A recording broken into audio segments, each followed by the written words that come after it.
जय हिंद, नमस्कार दोस्तों। मेरा नाम है नीतू और स्वागत है आप सभी का आपके अपने YouTube चैनल स्टडी विद शिखर पर। तो दोस्तों, आज के इस वीडियो में हम देखने वाले हैं हिंदी के महत्वपूर्ण 40 प्रश्न। तो वीडियो को लास्ट तक ज़रूर देखिएगा और इससे पहले के पार्टों को अगर आपने नहीं देखा है तो उन्हें भी आप जरूर से देख लीजिए। तो पहला क्वेश्चन है आज का यहाँ पर, मानक हिंदी किस बोली से विकसित हुई है?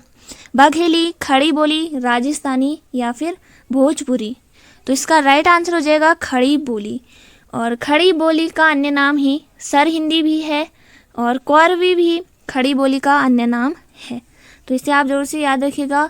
और इसी के अलावा जो खड़ी बोली है ये पश्चिमी हिंदी के अंतर्गत आती है। तो ये भी आपके एग्जाम में पूछा जाता है, तो इसे आप जरूर से याद रखिएगा। और जो बघेली है आपकी, ये आती है पूर्वी हिंदी के अंतर्गत। बघेली पूर्वी हिंदी के अंतर्गत आती है। भोजपुरी ये आपके बिहारी हिंदी के अंतर्गत आती है। और भोजपुरी बोली हिंदी भाषी क्षेत्र में, याद रखिएगा, हिंदी भाषी क्षेत्र में सर्वाधिक बोली जाती है। नेक्स्ट क्वेश्चन की तरफ बढ़ेंगे। नेक्स्ट क्वेश्चन आपका, निम्न में से जयशंकर प्रसाद द्वारा रचित कहानी कौन सी है? जयशंकर प्रसाद द्वारा रचित कहानी कौन सी है? पहला है आपका कवि की स्त्री, आकाशद्वीप, सुखमयी जीवन और बड़े भाई साहब। तो इसका राइट आंसर हो जाएगा ऑप्शन नंबर बी, आकाशदीप। ये जयशंकर प्रसाद द्वारा रचित कहानी है। इसके अलावा छाया, ये भी जयशंकर प्रसाद द्वारा रचित कहानी है। और जयशंकर प्रसाद की प्रथम रचित कहानी कौन सी थी? तो ग्राम। ग्राम, इसे आप जरूर से याद रखिएगा, जिसका प्रकाशन दोस्तों हुआ था इंदु नामक पत्रिका में। इंदु नामक पत्रिका में प्रकाशन हुआ था और 1911 में, आप याद रखिएगा, इसका प्रकाशन हुआ था। और पुरस्कार कहानी ये भी जयशंकर प्रसाद की है, बहुत बार एग्जाम में पूछा गया है दोस्तों। और गुंडा कहानी, गुंडा, ये भी आप जरूर से याद रखिएगा। और पाप की पराजय, पाप की पराजय, ये भी जयशंकर प्रसाद की कहानी है। इसी के अलावा देवदासी, देवदासी, इसे भी आप जरूर से याद रखिएगा। और जयशंकर प्रसाद को दोस्तों कहा जाता है छायावाद का ब्रह्मा। छायावाद का ब्रह्मा कहा जाता है जयशंकर प्रसाद को। इसी के अलावा कलाधर उपनाम से भी जाना जाता है, झारखंडी उपनाम से भी जाना जाता है और आधुनिक कविता के सुमेरु भी कहा जाता है जयशंकर प्रसाद को। नेक्स्ट क्वेश्चन है, सब पेड़ से गिरा। सेब पेड़ से गिरा वाक्य में से किस कारक की विभक्ति है? संप्रदान, अधिकरण, कर्ता या फिर अपादान?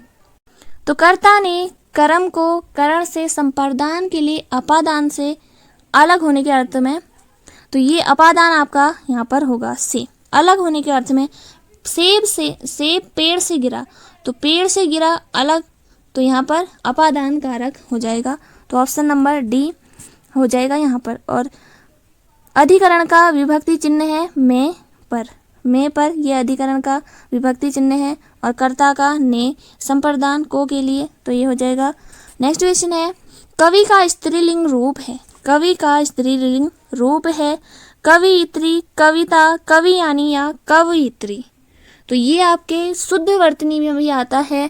तो यहाँ पर एक, ये तो कविता और कवियानी, ये आपका गलत हो जाएगा। इन दोनों में से आपको बताना है कि शुद्ध वर्तनी क्या है। तो इसका राइट आंसर हो जाएगा ऑप्शन नंबर डी। याद रखिएगा, कवियत्री ऐसे लिखा जाता है और ये है आपका कवि का स्त्रीलिंग रूप। नेक्स्ट क्वेश्चन है, देने की इच्छा के लिए एक शब्द है। देना, ईर्ष्या, दीक्षा या दिया। तो दीक्षा, ऑप्शन नंबर सी बिल्कुल सही हो जाएगा। नेक्स्ट क्वेश्चन है, निम्नलिखित में मिश्र वाक्य है। मिश्र वाक्य हमको यहाँ पर देखना है। वह घर से निकला और वर्षा होने लगी। नेक्स्ट है, मेरे आते ही वर्षा होने लगी, मेरे जाने के बाद वर्षा होने लगी, या फिर ज्यों ही वह घर से निकला वर्षा होने लगी। तो किस में यहाँ पर मिश्र वाक्य है? तो ऑप्शन नंबर डी बिल्कुल सही हो जाएगा। ज्यों ही वह घर से निकला और वर्षा होने लगी, ये हमारा मिश्र वाक्य है। नेक्स्ट क्वेश्चन है, 9 दिन चले 2.5 कोस, इस लोकोक्ति का क्या अर्थ है? चलने में कष्ट होना, बहुत अधिक काम करना, बहुत अधिक सुस्त, या इनमें से कोई नहीं। तो इसका राइट आंसर हो जाएगा बहुत अधिक सुस्त होना। 9 दिन चले 2.5 कोस। नेक्स्ट क्वेश्चन, थोड़ा पानी दो, इस वाक्य में थोड़ा क्या है? थोड़ा पानी दो संज्ञा है, सर्वनाम है, क्रिया है या फिर विशेषण है। तो इसका राइट आंसर हो जाएगा ऑप्शन नंबर डी, विशेषण हो जाएगा थोड़ा। थोड़ा इसमें कौन सा विशेषण है? तो इसमें आपका हो जाएगा परिमाणवाचक विशेषण। तो इससे आप जरूर से याद रखिएगा, जिन विशेषण शब्दों से किसी वस्तु की मात्रा, नापतोल या नापतोल का ज्ञान होता है तो इसे परिमाणवाचक विशेषण कहते हैं। वैसे यहाँ पर विशेषण का कोई भेद नहीं दिया है, तो आपका राइट आंसर हो जाएगा सीधे विशेषण। और विशेषण के भेद होते हैं, पहला आपको याद रखना है सार्वनामिक विशेषण, सार्वनामिक विशेषण, दूसरा गुणवाचक विशेषण और संख्यावाचक विशेषण और परिमाणवाचक विशेषण।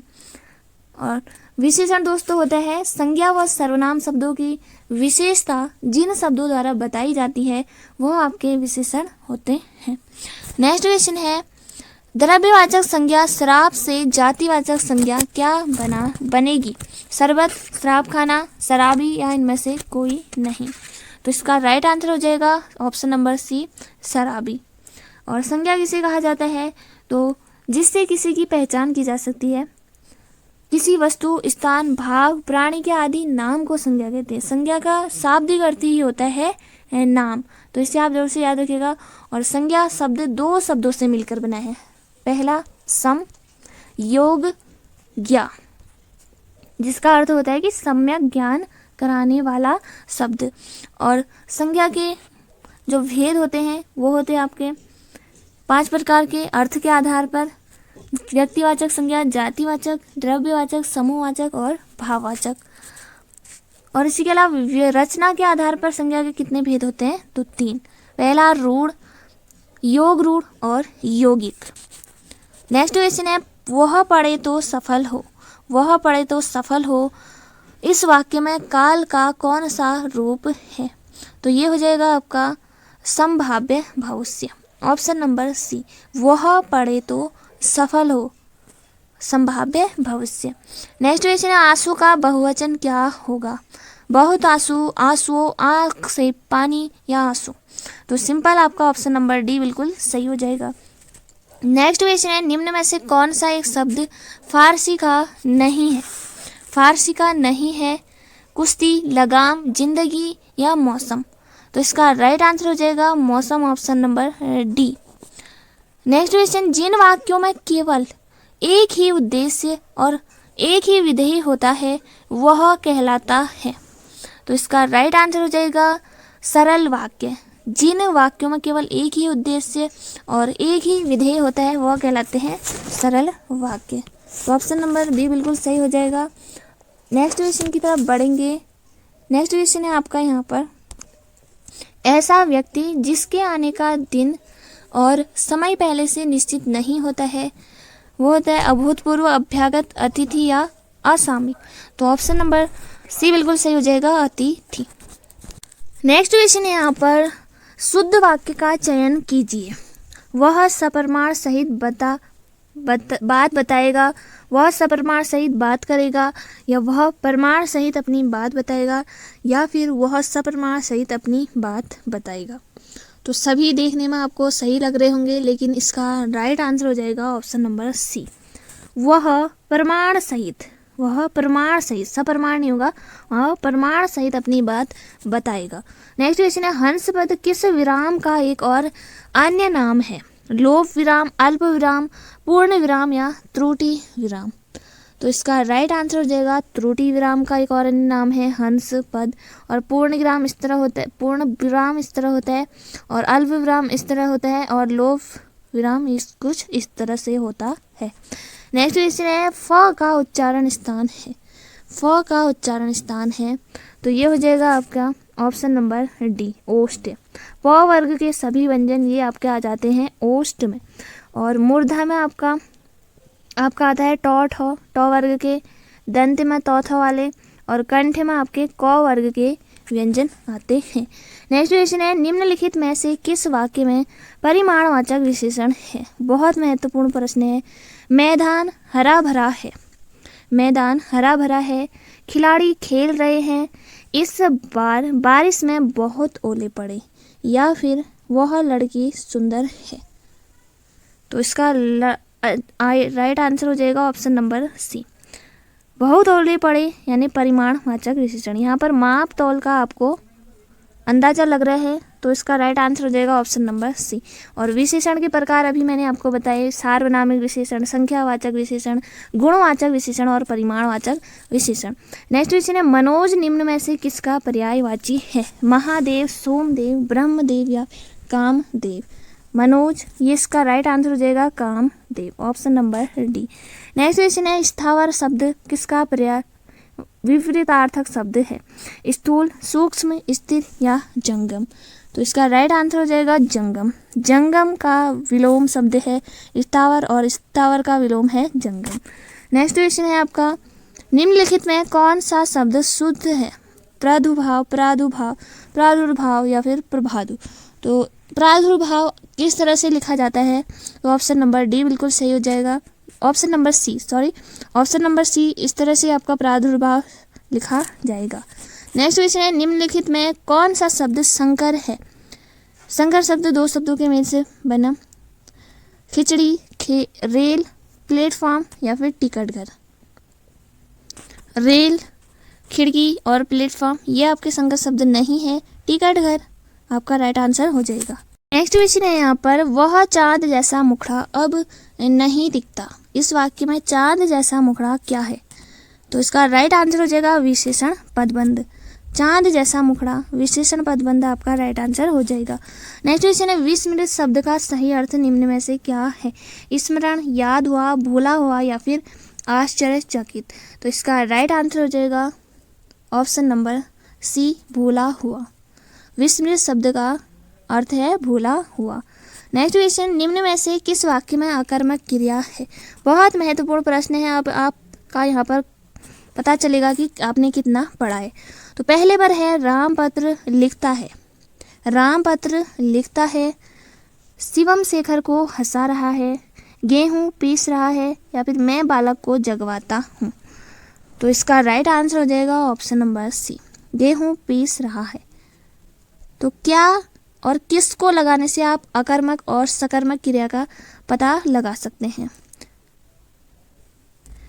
नेक्स्ट क्वेश्चन है, पैर फैलाकर सोना मुहावरे का अर्थ है गहरी नींद में सोना, दूसरों की अपेक्षा करना, निश्चित होकर सोना या फिर सावधानी पूर्वक सोना। तो इसका राइट आंसर हो जाएगा निश्चित होकर सोना। तो जब आप एग्जाम निकालेंगे उसके बाद आप निश्चित होकर सोएंगे। तो पैर फैलाकर सोना। नेक्स्ट क्वेश्चन है, तुम कब आओगे में विराम चिन्ह का प्रयोग करेंगे?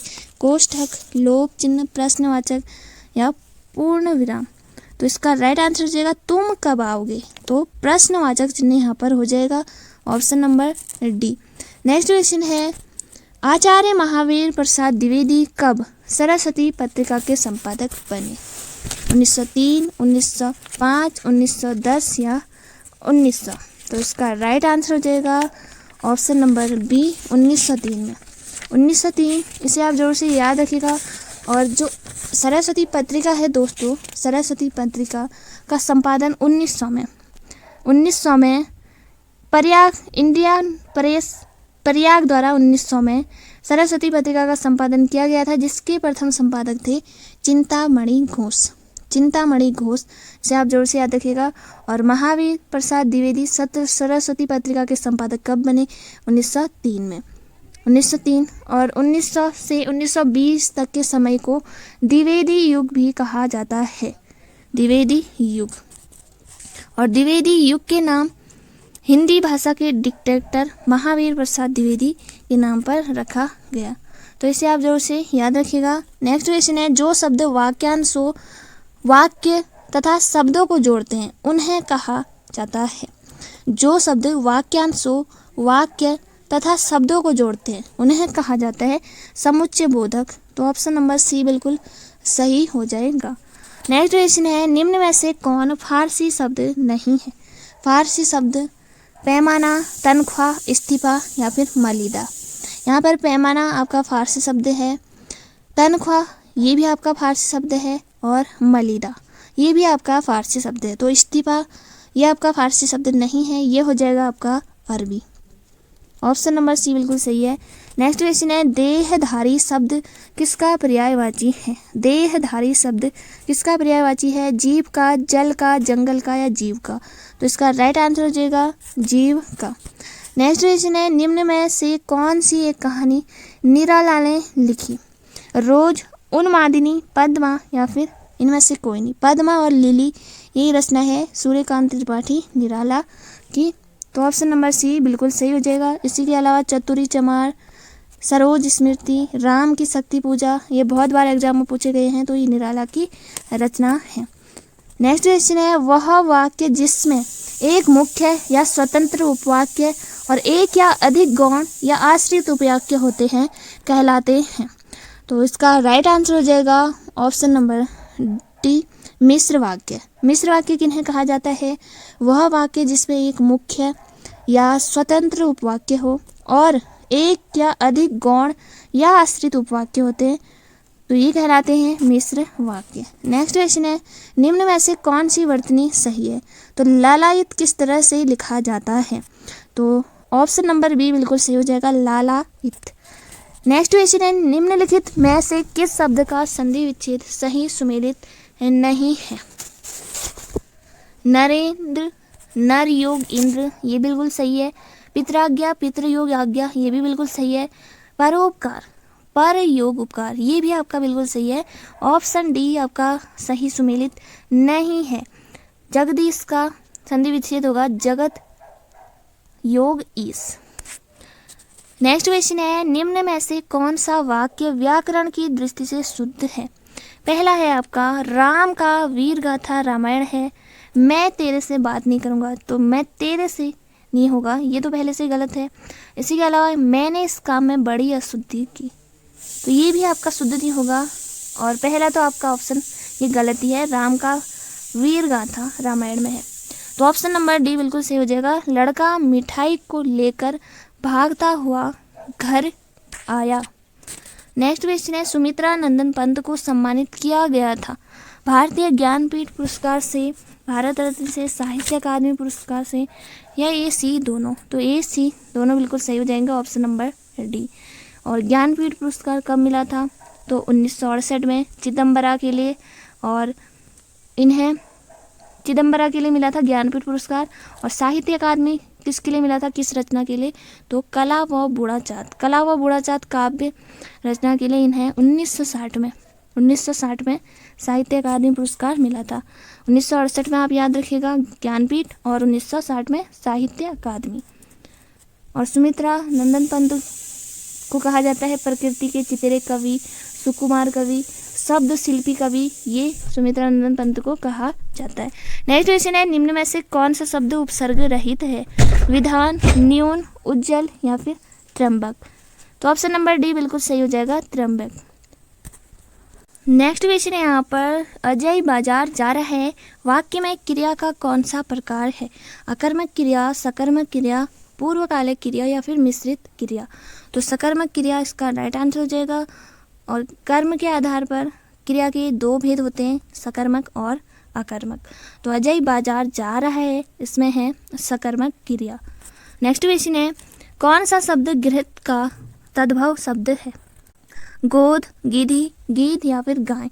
तो ऑप्शन नंबर सी बिल्कुल सही हो जाएगा।